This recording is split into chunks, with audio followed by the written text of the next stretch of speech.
सोचो अगर तुम्हारा कोई दूर का फूफा तुम्हारे घर आया है, तुमने तो पहली बार देखा है उसे, बट वो दावा कर रहा है कि तुम्हारा बचपन उसकी गोदी पे बीता है। अब खाने की बारी आता है और वो खाता ऐसे है कि भाई साहब वो खाना नहीं खा रहा है, तुम्हारा जायदाद का एक एक हिस्सा खा रहा है वो। और फिर तुम भी कम नहीं हो, आंखों का नजर कुछ ऐसा कि एक बार अगर देख लिया ना बुरी नजर से किसी को, तो भाई साहब 2 दिन तक टट्टी ना हो उसका। तो तुम्हारा ये मनुष्यत से भरा हुआ बुरा नजर फूफा के खाने पे जब पड़ता है और हो जाता है उन्हें एसिडिटी, तो तुम क्या करोगे? हाँ, लेट मी गेस, तुम्हें ऑप्शन देता हूँ, तुम इस पर चॉइस करना। क्या तुम अपने फूफा को एसिडिटी का प्रॉब्लम से निकालने के लिए लेमन जूस दोगे, विनेगर दोगे, या फिर दोगे तुम बेकिंग सोडा? बेबी, हम तो हार्पिक जूस पिलाएंगे फूफा को।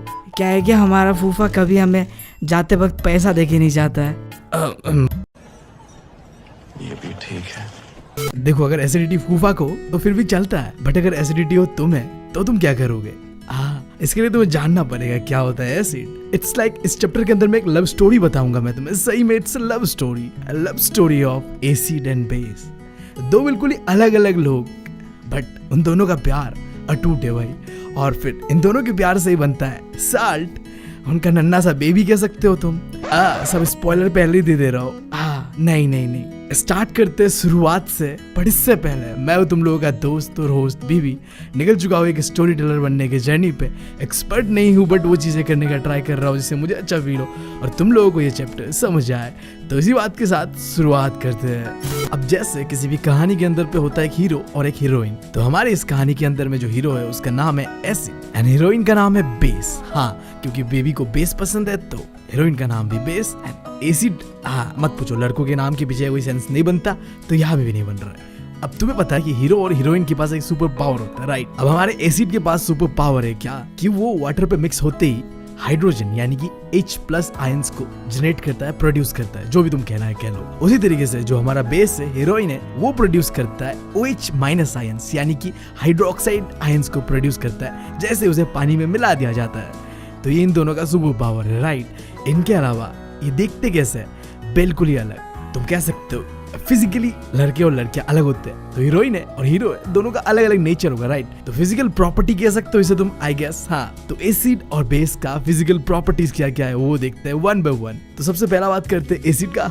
तो देखो, एसिड कैसा होता है? खट्टा होता है, राइट? सेकंड, ये क्या करता है? ब्लू लिटमस को रेड में कन्वर्ट कर देता है। थर्ड क्या है? इसका नेचर जो क्या होता है? कोरोसिव नेचर का होता है, यानी कि हाथ लगाओगे तो जल जाओगे भाई साहब। And fourth, good conductor of electricity. और आखिरी है, इसका pH वैल्यू 7 से कम होता है। अगर अभी तक तुम्हें समझ नहीं आ रहा ये pH वैल्यू क्या है, ये ब्लू लिटमस है, रेड लिटमस क्या है, तो आगे रुको, थोड़ा सा रुक जाओ, समझ जाओगे। अब बात करते हैं जो हीरोइन बेस है उसका फिजिकल प्रॉपर्टीज क्या क्या है। तो पहला फिजिकल प्रॉपर्टी ये है कि भाई जैसे लड़कियां होती है बहुत ही ज्यादा ठीक है, जज नहीं कर रहा, बट खरूस होती है, राइट? सही में होती है यार, मान लो तुम लोग भी। एटलीस्ट मेरे साथ तो सब लोग खरूस ही है, पता नहीं क्यों।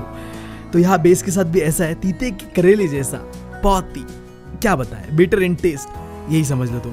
और दूसरा, ये रेड लिटमस को ब्लू में कन्वर्ट कर देता है। एंड थर्ड, ये भी गुड कंडक्टर है इलेक्ट्रिसिटी का, आसानी से तुम बेस के अंदर भी इलेक्ट्रिसिटी को पास कर सकते हो।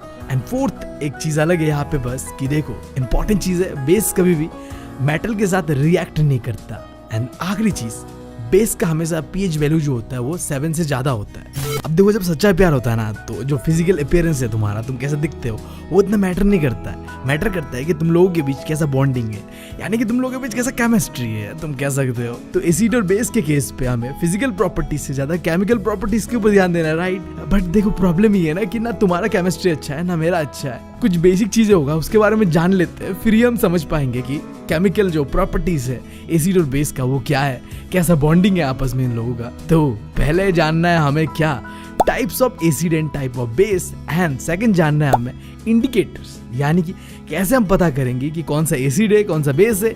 ये 2 चीजें जानने के बाद हम आएंगे इस केमिकल प्रॉपर्टीज पे। तो पहले बात करते हैं टाइप ऑफ एसिड्स का। तो जनरली जो कॉमन टाइप होता है एसिड का, पहला है क्या? Organic and inorganic acid. नाम से समझ आ रहा है, जो ऑर्गेनिक होगा वो नेचुरली मिलता है, ठीक है, और जो इनऑर्गेनिक होगा वो आर्टिफिशियल बनाया जाता होगा लैब के अंदर पे, राइट? एग्जांपल्स क्या क्या है?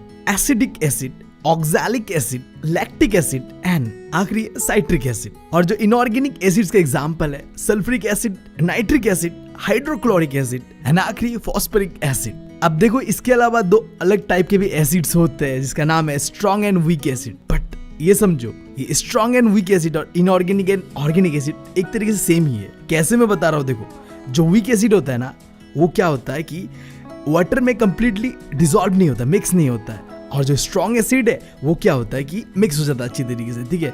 और जब मिक्स हो जाता है अच्छी तरीके से तो वो क्या करता है, ज़्यादा अमाउंट पे जो हाइड्रोजन आयन होता है यानी कि H+ आयन होता है वो रिलीज कर पाता है वाटर के अंदर पे। जबकि जो वीक एसिड होता है, क्योंकि वो अच्छी तरीके से मिक्स नहीं होता है, तो वो जो H+ आयन्स है वो भी अच्छी तरीके से क्या करता है, रिलीज नहीं कर पाता है। और जो एग्जाम्पल है ना, ये बिल्कुल देखो कैसा है। देखो एग्जाम्पल से तुम्हें क्लियर हो जाएगा कि वो पहला जो टाइप हमने पढ़ा था ना, उसी का ये एग्जाम्पल्स है।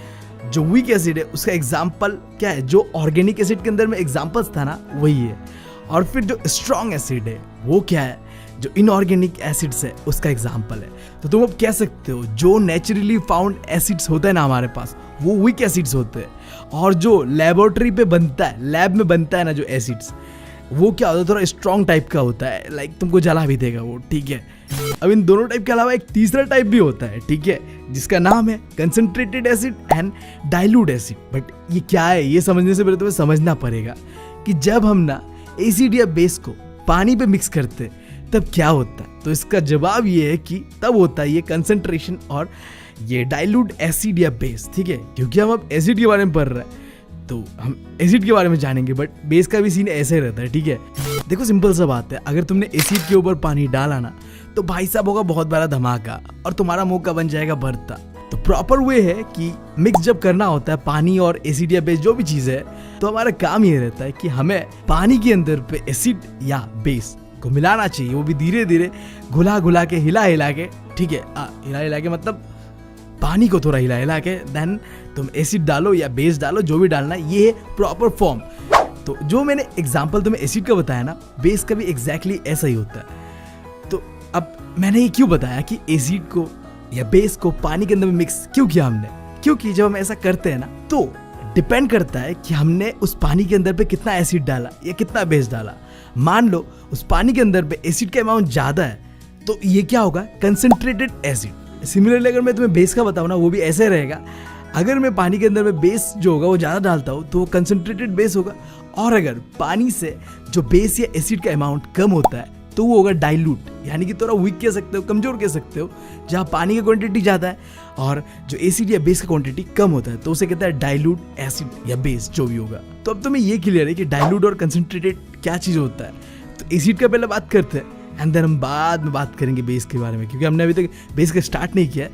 मैंने बस तुम्हें कंसंट्रेटेड क्या होता है एंड डाइल्यूट क्या होता है ये समझाया कि जहाँ जब पानी के अंदर में एसिड या बेस को मिलाया जाता है तब ये दो प्रॉपर्टीज बनता है, कंसंट्रेटेड एंड डाइल्यूट वाला। हाँ, इतना लंबा नहीं खींचते हैं, बात करते हैं कि जब कंसंट्रेटेड में क्या होता है, ऐसा वाटर सोल्यूशन जिसके अंदर पे एसिड, ठीक है, एसिड का जो अमाउंट होता है ना वो ज़्यादा होता है पानी से। लिटरली मैंने थोड़े पहले यही बताया था तुम्हें। तो उस कंडीशन को कहता है कि ये है क्या, कंसंट्रेटेड एसिड, यानी कि हमें एसिड के अमाउंट ज्यादा है पानी से। एक एग्जांपल लेते हैं इसका, concentrated hydrochloric acid. And dilute का एग्जांपल लेते हैं, बिल्कुल ही उल्टा होगा, यहाँ में पानी का क्वांटिटी ज्यादा होगा, एसिड का क्वांटिटी कम होगा।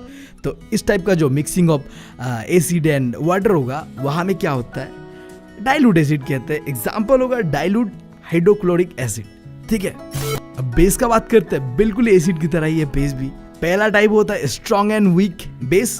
तो स्ट्रॉन्ग क्या होता है, जो कंप्लीटली डिसॉल्व हो जाता है वाटर पे, और जो वीक होता है वहां में क्या होता है, बेस कंप्लीटली डिसॉल्व नहीं हो पाता है वाटर के अंदर पे। और जब कंप्लीटली डिसॉल्व हो जाता है तो वो OH आयंस, क्योंकि मैंने बताया है कि बेस जो होता है वो OH माइनस आयंस को रिलीज करता है वाटर के अंदर पे। तो जो स्ट्रॉन्ग वाला है वहां पे ज्यादा आयंस रिलीज होता है क्योंकि वो मिक्स हो चुका है, यानी कि डाइल्यूट हो चुका है। बट जहाँ वीक होता है, जहाँ मिक्स नहीं होता प्रॉपर्ली, वहाँ OH माइनस आयंस का जो क्वांटिटी है वो कम होता है, यानी कि वो कम रिलीज करता है पानी के अंदर पे OH माइनस आयंस। एंड जो एग्जांपल का बात करो तो स्ट्रॉन्ग के अंदर पे है sodium hydroxide, and weak base का जो एग्जांपल है वो है अमोनिया। अब बात करते हैं ऑर्गेनिक एंड इनऑर्गेनिक बेस, ठीक है। ऑर्गेनिक नाम से समझ आ रहा है नेचुरली जो मिलता है, और इनऑर्गेनिक जो नेचुरली नहीं मिलता है, लैब में बनाया जाता होगा। एग्जाम्पल ऑर्गेनिक का पैराडिन एंड इनऑर्गेनिक का सोडियम हाइड्रोक्साइड। अब उसके बाद है आखिरी कंसंट्रेटेड एंड डाइल्यूट बेस। हाँ, इसके बारे में पढ़ चुके हैं, ठीक है। अगर पानी से बेस का क्वांटिटी ज़्यादा होता है तो वो होगा कंसंट्रेटेड, और इसका एकदम उल्टा अगर होता है कि पानी का क्वांटिटी ज़्यादा है बेस का क्वांटिटी कम है तो वो होगा डाइल्यूट बेस, ठीक है। अब एग्जाम्पल का बात करते हैं तो जो कंसंट्रेटेड बेस होता है उसके अंदर पे तुम कह सकते हो कंसंट्रेटेड सोडियम हाइड्रोक्साइड, और जो डाइल्यूट का है वहाँ पे तुम कह सकते हो डाइल्यूट सोडियम हाइड्रोक्साइड। अच्छा, तो अब तुम्हें पता चल गया होगा कि हाँ एसिड और बेस का अलग अलग टाइप्स होता है। अब मुझे ये बताओ कि अगर मैं तुम्हारे सामने एक ग्लास रख दूं सिंपली, ठीक है, और मैं पूछूं तुम्हें कि इस ग्लास के अंदर में पानी है, एसिड है या बेस है, मुझे बताओ। बाय गॉड, अगर तुम्हारे दिमाग में एक ख्याल आ रहा है कि भाई मैं इसे पी लेता हूँ, पी के पता कर लेता हूँ, या फिर अपने जीभ से चाट के पता कर लेता हूँ कि एसिड है या बेस है या वाटर है, तो भाई साहब तुम गजब हो सही में। नहीं, इस काम के लिए हमने रखा हुआ है इंडिकेटर्स, ठीक है। इंडिकेटर्स बेसिकली क्या है, अपने कलर को या अपना स्मेल को चेंज करके तुम्हें ये बता देता है कि ये जो वाटर सोल्यूशन है ना, ये क्या है, एसिडिक है, बेसिक है, या फिर एक नॉर्मल वाटर है। अगर नॉर्मल वाटर होता है तो उसमें कोई चेंजेस नहीं आएगा, बट अगर एसिडिक होता है या बेसिक होता है ना, तो वहाँ पे या तो कलर पे चेंज आएगा या तो स्मेल पे चेंज आएगा। तो पहला टाइप देखते हैं जहाँ सिर्फ और सिर्फ कलर पे चेंज होगा। तो बेसिकली ऐसा दो टाइप होता है, एक होता है नेचुरल, एक होता है सिंथेटिक इंडिकेटर्स। जो नेचुरल होता है नॉर्मली समझ आ रहा है जो नेचुरली पाया जाता है इंडिकेटर्स है, और जो सिंथेटिक इंडिकेटर्स है वो क्या है, जो लैब पे बनाया जाता है, ठीक है। एग्जाम्पल का बात करूँ जो नेचुरल का है तो दो याद रखना, पहला है लिटमस और दूसरा है टर्मरिक, ठीक है। और दो सिंथेटिक इंडिकेटर्स का एग्जांपल है मिथाइल ऑरेंज एंड फिनोप्थिलीन। अब इनमें कैसे कलर चेंज होता है वन बाय वन हम देखेंगे, बट अभी के लिए जो सेकंड टाइप है जहां में कलर पे चेंज नहीं होता बस स्मेल पे चेंज होता है, उसे देखते हैं। इन्हें कहते हैं ऑल्फैक्टरी इंडिकेटर्स। यहाँ पे क्या होगा, जो इंडिकेटर्स का जो स्मेल पे चेंज होगा ना कि उनके कलर चेंज होगा। तो एग्जांपल का बात करूँ तो क्या है, तीन याद रख लेना, ऑनियन है, वनीला एसेंस और आखिरी है क्लोव ऑयल। अब ये तीनों ही ऑल्फैक्टरी इंडिकेटर्स किस तरीके से रिएक्ट करते हैं एसिड एंड बेस के केस पे वो देखते हैं स्टेबल के साथ। बहुत ही ईजी है, देखो ऑनियन है तो ऑनियन के ऊपर अगर तुम एसिड गिराओगे तो जो स्मेल होगा ना उसका वो वैसे ही रहेगा, कोई चेंजेस नहीं आएगा। बट अगर उसके ऊपर तुम बेस गिराते हो ना तो उसका जो स्मेल है वो बिल्कुल ही गायब हो जाएगा, ठीक है। इसी तरीके से जो